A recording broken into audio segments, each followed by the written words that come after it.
Mr. Zakkoon isaa as bahee mana namaa gubbaa deemu jogola keessa deemu dukkana keessa deemu dhokoteetuma umrii isaa guutu maaliif if shakka waan ta'eef waan dalagu jiruutu akka inni if shakkee nagee dhabee sammuu isaa tasgabbii dhabdu isa godhaa ture. Arra obboleessa Oromoo hawaasa Oromoo dhiifama gaafateeti. Obboleessa isaallee dhiifama gaafateeti. Dhiifama boodaallee dirqamatti kannee anqulfi nama gumaa ilmooteetii irra barbaade. Dabarsee si kanneetiin jira. Atillee yaa obboleessa kiyya maqaa kee eeggadhu. Abdi si harka seene abdi irra gumaa ilmooteetii barbaaddadhu malee. Joolleen abdiitii fi jaartiin abdii akka gartee ilmootee kana irratti hojjetame keessaa qooda hin qabanii gallakkisii yaa jo'atee keenya jedhaan sakaa. Obboleettii teetiis. Maashaallah galatooma moo. Akkana joollee amanaa waan leencoonji waan sokkoonji. Kun guutee miti. Galatoomii jina maanta tamtu irraa irratti. Tam. Abbaadha kan bakka deemuuf. Manas dhaqi ilaali jedhanii mire. Mana gadamaan dhufa. Mana kaasanuma geessita. Mana ni beektaa mi'aatu. Manni kaasaan. Manni qollofeedha jira. Manni wayii biraa ba'ani. Meeshaa wayii gurree aanaan isaaniiti. Manni isaanii akkasuma jiraami. Meeshaa kan Assalamu alaikum warahmatullahi wabarakatuh. Hordoftoota caalaa top ilmaan Oromoo qaqqaaliiwwan kan gola addunyaa mara keessatti argamtan bakkuma jirtanii nagaa fi salaamanni qofaan onna irraa burqee qilleensarraan barrisee isin bira guyyaa kabajamaa guyyaa ulfaataadhaan guyyaa jimmataatiin baga rabbi isiniin jecha. Eegaa arragaa maaltu tahee onni hareeni maali? Onni hareeni waan hedduu jira.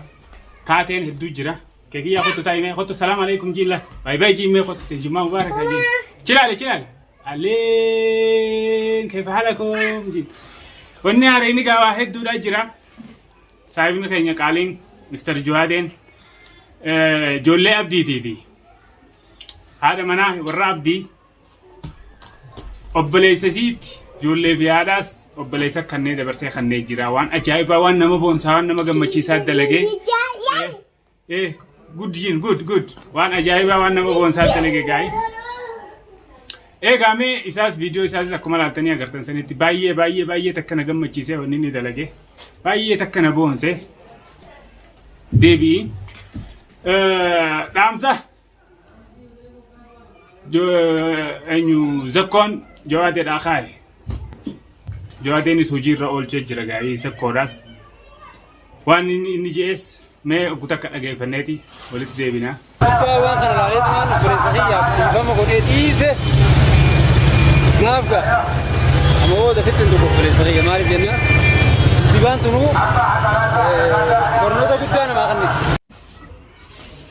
إيجا كم بيكمتي رابساني بيتني سر رابسا كذي جنّانا موني هدون رابسان كوني نمر جماعة رابسو كفا بيخاني غرو أو كسيمتي رابسان كون خره هدوتي كمان رابسا يخاو ثبتا غرا جدّو يجي غرين تكل خا كلبني تكو رابسا دقب ثبتا غرا يدو لفه دويدا خلبيچات يچو نسون لفه دويدا خلبيچات يوم التخبا كباسو كبو اي ست كباسو كبو في يرو خما كباسو كبو نما بيخو يچو رابسان كون يرو مرتيسا كيستي خبا غولي سينو دنديسو نمني باسي خني خبان سنك غولي جيرم تو غدو دندو رابسا كنا ثبتا غرا يدو سن يچو لفه دويدا خلبيچات ني سينجه لفه دويدا خلبيچا رابسان اين Zakko kubbaa fuudheeti maammeedhaaf kanne raabse kara maammeen raabse maammeen fuudhee jo'aateen fuudhee naaf firii jaalalaa biraan ga'e akkasi goolii galchineeti abdii fuunee dhageessi raabsaadhaan jee Zakkoon talammadaati wanni haareenii taateen guddoon jirtu bakka tamii gareen maafii aadaa raabsaan isaanii lafeen duudaa isaanii idduu baheeti obboleessaa dhiifama gaafate.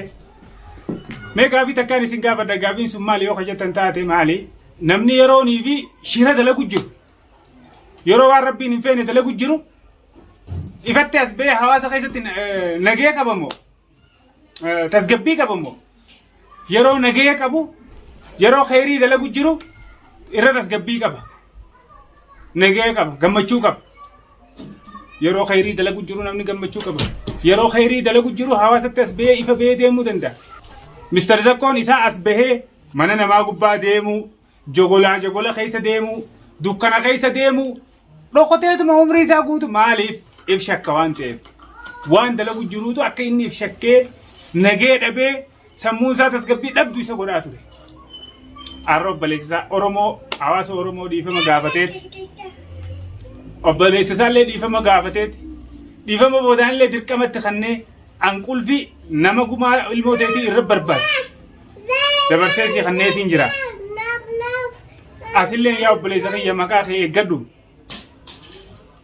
Abdi si harka seene abdi irra gumaa ilmooteetii barbaaddadhu malee. Joolleen abdiitii fi jaartiin abdii akka gartee ilmootee kana irratti hojjetame keessaa qooda hin qabanii gallakkisii yaa jo'aatee keenya jedhaansa kaa'e. Jo'aateen duba dhaamsa sana hojiirra ta'a oolchee jira jechuudha. Zakkoon maal jeen duba deebi'ee yaa obboleessa kiyyaan nama kanaa kana sin seene. Dhiifama naa godhiina of kolchi. Dabarteerraa baradhee hulii ittiin deebi'uu gochuma akkanaa kana si dhiiseetiin jira arraan booda uummata kaa'uu khalaas. Nageessi kanneetiin jira sammuu ta'eef takka gabbeessi. Dirree beeti. Daandii guddicharra. Daandii guddicha guyyaa adiidhaan katakkaa ji'a meeqaaf takkaa guyyaa mul'atee hin beeyi. Dirree beeti daandii guddarra deemaa jira. Karaa nagaa irra deebi'ee as deebi'ee nagee dursi eegale arraan tana tasgabbii sammuu harkateeti ifitti amantummaa harkateeti as bahee daandii guddicha walakkaa guyyaa adiidhaan socho'aa jira. Wanni hangana irra nama gammachiisaan jiru zakkoo keenya ammoo rabbi dhugaa haa godhu. Dhiifamni ati gaafachaa jirtu kun dhugaadhaa dhugaa mitiin anaaf gaafiidha ammallee.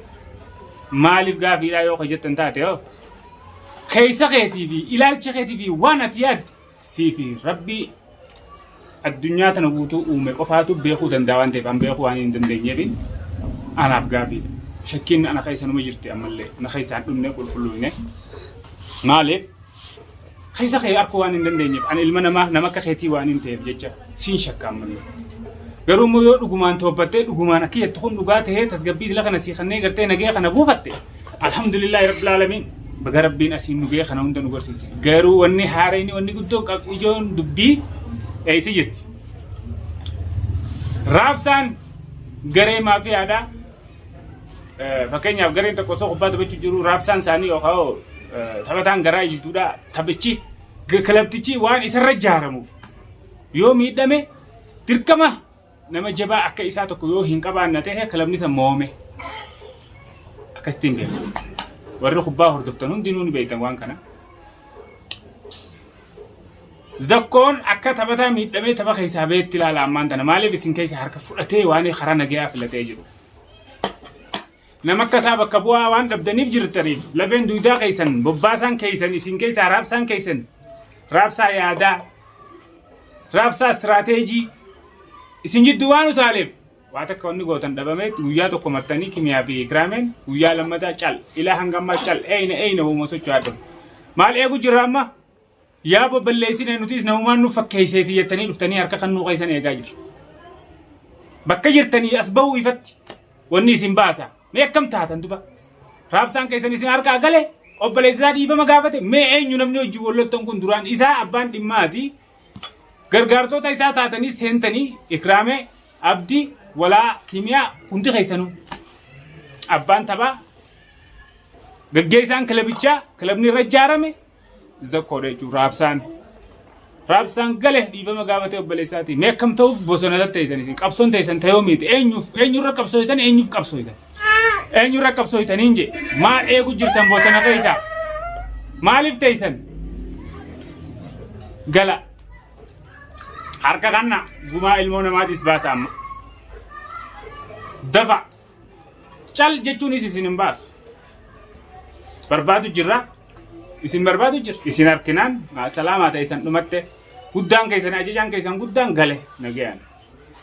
Inni yakka hojjete hundarraa walaba ta'uun ooluu akka yaada kiyyaatti maaliif namtichi fi ceephoo buufatee harka kanne osoo tarkaanfiidhaan dhaqanii osoo hin qabaminii gartee ilfumaaf aboo badii isaa saniif beekee badii tiyyarraa deebi'ee Oromoo dhiifama naa godhaa jee Oromoo hawaasa Oromoo guutuu dhiifama gaafatee obboleessa isaa karra balleessu jiru sanillee dhiifama gaafatee dumaashii isaa taqaadhimaayee gareetii jeensan gartee jaartii obboleessa isaallee dhiifama gaafateeti. Aferraan Dr. Formaateen gooteef yaamichi isiin gooteef illeen shoora guddaadha taphate. Dumaashee xiyya qaalii wallaalaa si jira. Obboleessa keetiin miidhattee miidhaan obboleessa keetii if miidhuudha. Yaa dumaashee xiyya qaalii dhaabbadhuu xiinxaliiti if duuba deebi'ee yaadii jettee ni dhaamsa keesseef isiilleen. Dhaamsi isii sanarraan tana lafan buunee garuu waa hedduutu shoora hedduudha taphate. Waa hedduu dalagee waa hedduu dalage shoorri isii dhaamsi isii afeerraan isii yaamichi isiin gooteef illee. Galatoomaadhaan isin hinjaa hundi keessanuu maaliif isin hundi Jawaadeenis obboleessi isaatiis maatii Jawaadeetii fi Zakkoon nagee buusanii gammachuu isaanii duritti deebi'anii yoo nagee hanka jiraatan taate arra nuti ni gammanna malee hin hinaafnu ni gammanna malee hin aarru wanni nuti barbaadaa turre nagee inni maatii Jawaadee deebi'uudha turaniisi. Alhamdulillahi rabbil aalamiin ka kana hunda nu garsiise san hunda rakkoo san hunda keessa nu dabarse. Isinii galee yoo dhuguma rabbii saniif qulqulleessitee jiraatte alhamdulillahi rabbil aalamiin atilleen galatoomii waa hundi keetu waan nama gammachiisaa godhaa jirta ammoo if duuban deebi'inii bifa kanaan itti fufii obboleessa kee jabeeffadhu obboleessa kee kanuti obboleessa kee nyennees isaa hojii dhaabbannee sirra duulaa turre maaliif sirra duulaa turre obboleessa kee nama nagaa sii miti nama biraa alagaafu ilaalcha akkaati isarratti gartee duraan yaaddee san namaaf qabuu miti sansantuu nutilleen hadoochee bira nu dhaabaa ture ammoo walitti deebi'uun keessan nu gammachiisee jira baay'ee gammannee jirra ammoo onni hafe onni takka guddoon takka tahatte wal biratti wajjin teessanii kaameraa seenuu keessan qofa onni eegamu jira.